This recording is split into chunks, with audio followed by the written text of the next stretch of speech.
అరే మనుషులు ప్రెగ్నెంట్ అవ్వడం తెలుసు కానీ మ్యాగీ ప్రెగ్నెంట్ అవ్వడం నువ్వు ఎప్పుడైనా చూసావా? 5 రూపీస్ మ్యాగీ అట్లనే పుట్టిందా?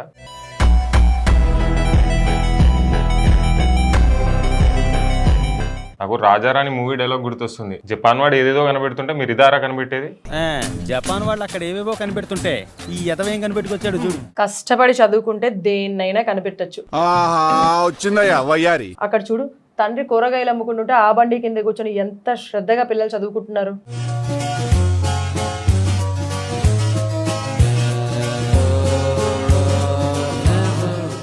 నువ్వు ఇంకా నా కష్టం చూడలేదు. నేను స్కూల్కి మామూలుగా కష్టపడి పోలే. ఎగ్జాక్ట్ అదే చూపించలేను కానీ అట్లాంటిది ఒకటి వచ్చింది చూడు.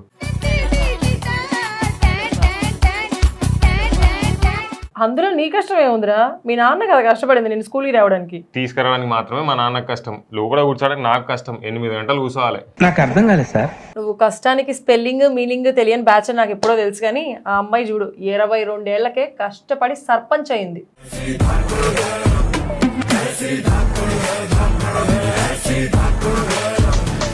అమ్మాయి బానే ఉంది, కష్టపడి ప్రపోజ్ చేసి పెళ్లి చేసుకుని సెటిల్ అయిపోతా.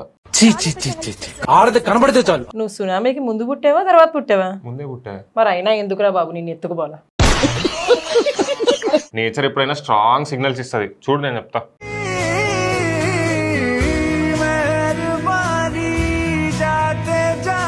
చూసావా నేచర్ ఏం చేసిందో? పెళ్ళొద్దురా అని చెప్పి ఏకంగా తుఫాన్నే పంపించింది. పాపం కదా. నీ పెళ్ళప్పుడు ఇట్లాంటిది కాలేదని ఫీల్ అవుతున్నావా? నువ్వేదో కొంచెం తేడాగా కనపడుతున్నావే. రే ఐఎమ్ హ్యాపీ. నువ్వు హ్యాపీనే ఉంటావు.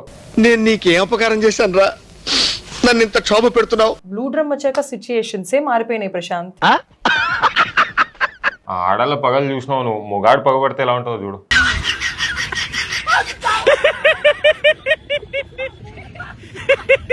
ఇదేం పగరా బాబు, దాన్ని పగ కాదురా పిచ్చి అంటారు.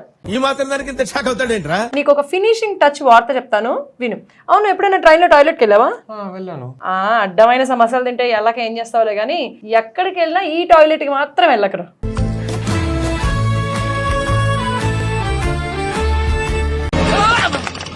ఊహిస్తేనే భయంకరంగా ఉంది. పూలదండనం విన్నా కానీ ఇది అగ్నిగుండ దండనంలా ఉంది.